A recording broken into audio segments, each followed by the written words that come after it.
然后我们发现到说，心愿门跟慈悲门，它都比较偏感性我们人有感性，还有呢理性，还有意志，这个是我们人的心本能的作用。但是这三个作用呢，如果跟烦恼相应的话，可能它就会出现负面的现象。我们用佛法来净化它，它就成为正面的这个作用如果你感性的部分有爱染的心，染着的心，有贪着的心，那么因为贪着得不到，就起了嗔心，那么这个呢就跟烦恼相应感性就跟烦恼相应，贪嗔爱染而显现出来。那如果我们跟佛法相应的话呢，它就成为慈悲。我们也爱一个人，想给那个人快乐，但是我们没有染着他，我们没有贪着他你们照顾孩子呢是爱，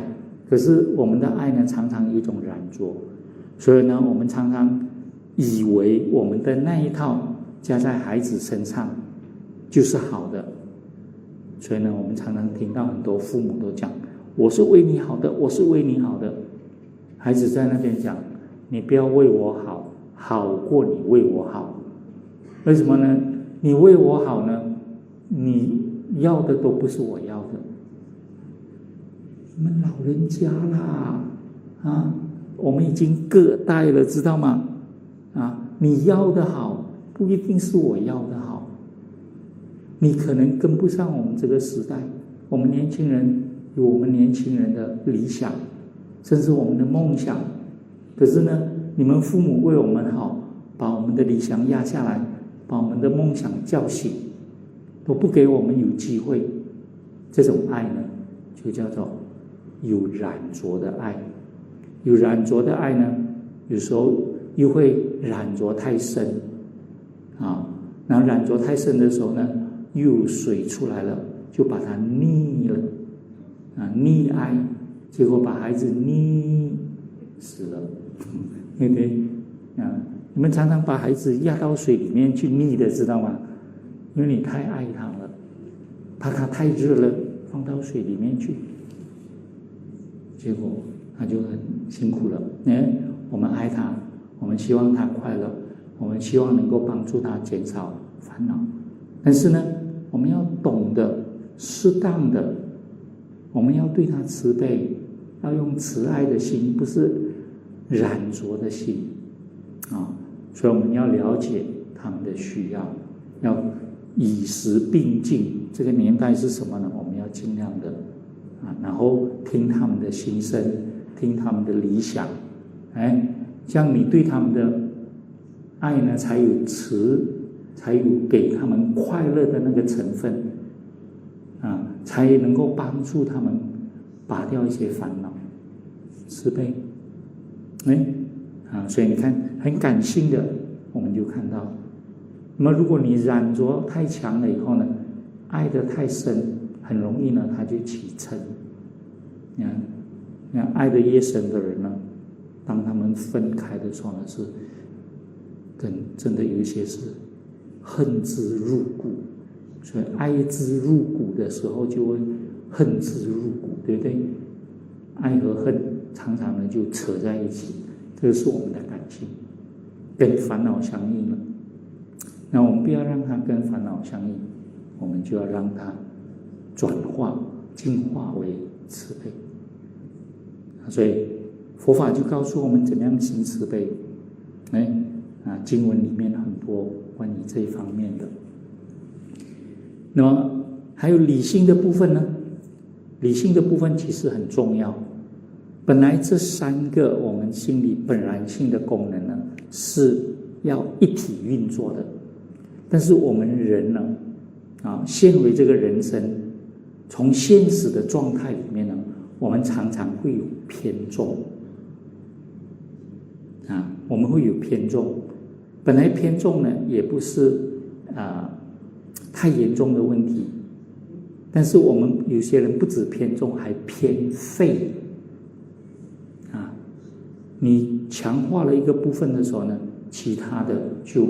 没有做到。所以呢，我们一定要注意到说，三门是不同门进来，可是进来了以后呢，我们三个门都要通啊。那么现在呢，我们大部分的同学呢，可能不只是来这边参与这个法会，甚至来参与这个法会呢，就是为了要来感受我们在信愿门里面的修行，怎么样跟佛菩萨呢来感应道交，怎么样来通过念诵这个经文呢，然后可以内在的法喜，然后在这个法门运作的过程里面呢，怎么样再通过其他的法门、其他的门，然后把自己的修行让它完整。比如说我们刚才谈到说，这个感性，其实我们信愿里面呢，是我们的意志的部分比较强，因为你要建立这个信心的时候呢，要一种意志力要发这个愿。那么这个部分的作用呢，因为它是一种行动的，所以它跟感性呢也相融合，所以我们要进行这个慈悲行持的时候呢，发现到说它也可以贯通起来。但是我们又发现到说，我们不能偏废的智慧。那么这个智慧呢，有一些人读经读到最后，或者是读的过程里面开悟了。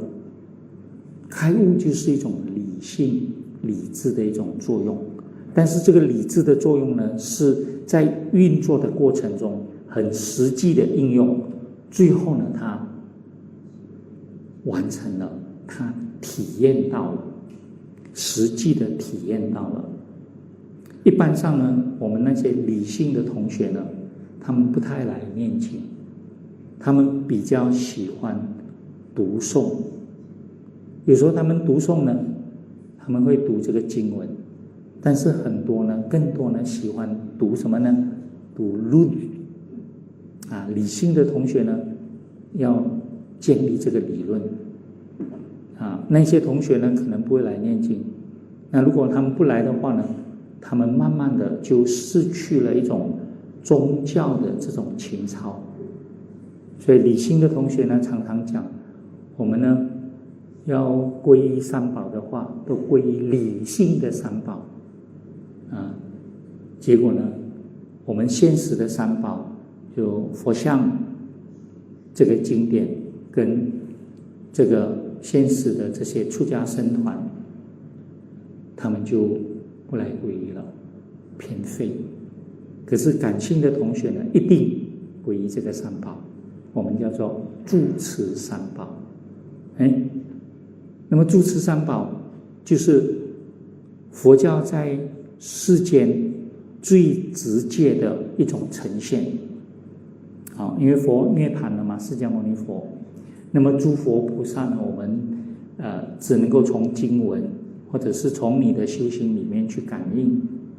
那现实的佛，我们知道的就是佛像。那经文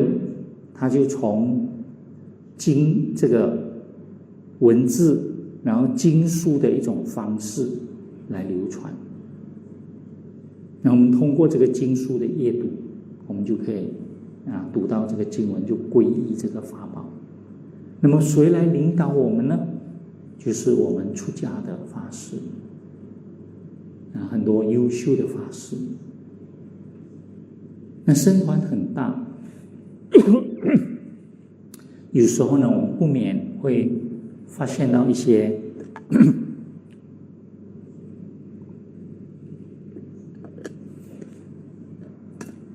所谓的一些这个行持上不那么完美，不那么圆满的。我们自己本身也不圆满嘛。那些不皈依这种三宝的人，他自己行为也不圆满。它也不符合经典里面所讲的。但是因为他们偏感性了以后呢，他们就喜欢读书，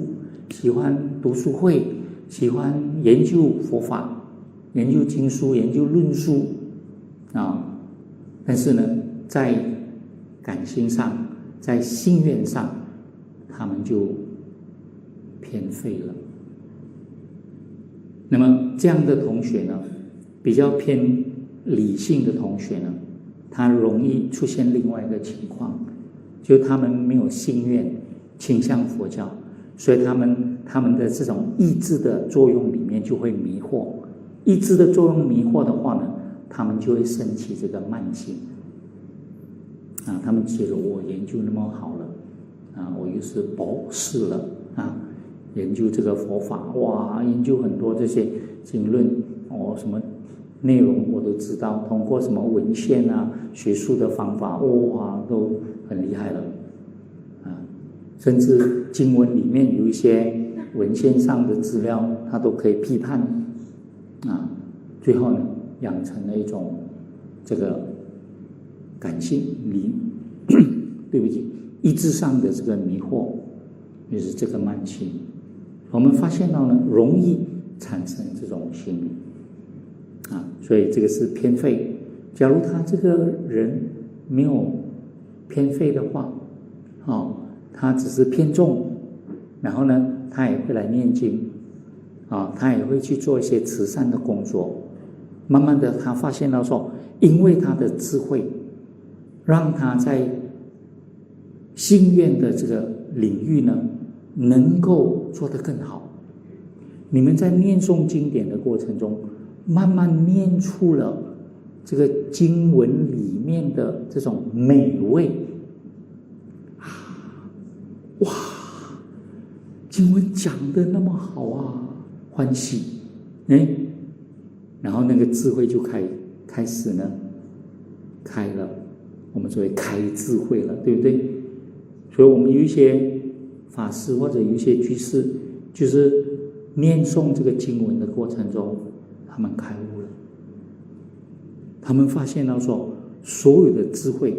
这个经文都已经讲遍了，只是我们读的人没有跟他感应，知道吗？为什么没有跟他感应呢？因为我们没有发挥这个理性的功能，我们只是念，没有在念的过程中呢，闻思，然后再修，对不对？修的时候呢，我们就进入到另外一种方式，就是禅堂啊，要禅修啦，那么禅修的同学呢，我们知道他禅修还要修止修观，观就是智慧嘛。啊，我们呢要他调这个身心的时候修止，然后用这个安定的身心去修观。那如果这个过程里面能够观到这个经文的内容，他就开悟了。那么这样的一个过程，如果这个用功修行的人他没有偏废的话，他偏重这边，修到一定程度的时候，他知道他需要旁通向这个我们信愿门，也通向这个慈悲门，三个门一起打开，然后把它贯通起来。那么这些人呢，他们的修行就成就了。那我们也同样，我们念经念到我们明白了这个道理，明白这个道理的时候，发现到说，我们不只是念而已，我们还可以把它用到我们的生活啊。华严经里面讲菩萨的52个阶位，每一个阶位都有不同的修行。你发现到说，哇，他讲的那个部分呢，我就是现在正在做的，他讲的那个部分呢，就是我能够做得到的。你去实践了，实践就是一种愿啊，它就跟这个愿相应了。然后这个实践的行持里面一定有慈悲的成分，你就发现到说，你要对自己好，要让自己快乐，要减少自己的苦恼，然后你就会想到说，我要减少众生的苦恼，我要增加众生的快乐。那时候慈悲心就升起来，然后你看心愿、智慧跟慈悲就融成一体了。然后修行慈悲的人，如果他只知道说，哎呀，我去外面，因为我们刚才提到社会上也有很多慈善的人士，有些人做了一阵子他就很烦恼了，因为你以为你做好事，然后你心里面呢，有些人做好事心里面会有一些染着，有些人做好事的时候呢，心里面还是会有一些烦恼，那么然后或者是有一些人做好事的时候呢，他有所求那他又没有信仰，所以做了一阵子以后呢，他就没有力量了。那有所求又求不得那就更没有力量了。那如果他信仰的话呢，他跟信仰结合，他来信佛教也好，其他宗教也好，有一个信心，这个信心有一个信仰的这个对象，信仰的对象告诉你怎么做，你相信他，知道他告诉你的这个道理，告诉你行持的一个方式一定有作用，相信这个因缘果报，那么你就在做的时候遇到什么问题你都不会起烦恼。那么更进一步的话，如果你是从智慧里面因为我们的智慧呢让我们自己不起烦恼，然后呢我们不起烦恼的时候呢，我们就更有能力呢去帮助别人。然后我们帮助别人的时候呢，不会把别人的烦恼变成我们的烦恼。你们有一些老师他帮助同学，或者是现在我们学校里面很多叫做辅导老师结果呢辅导到最后呢那个同学被他扶起来了，他自己倒下去了叫做辅导对不对那如果你有智慧的话，自己也没有烦恼了然后你又有心愿，有信心有一个信仰，那么这个过程里面呢，你就可以把慈悲做得很好，你可以给别人更多的快乐，自己的烦恼越来越轻，别人烦恼越来越少，那么这样子的话就完成了。所以呢，信愿、慈悲跟我们的智慧我们可能偏重，但是慢慢行持的过程里面呢，我们就要旁通，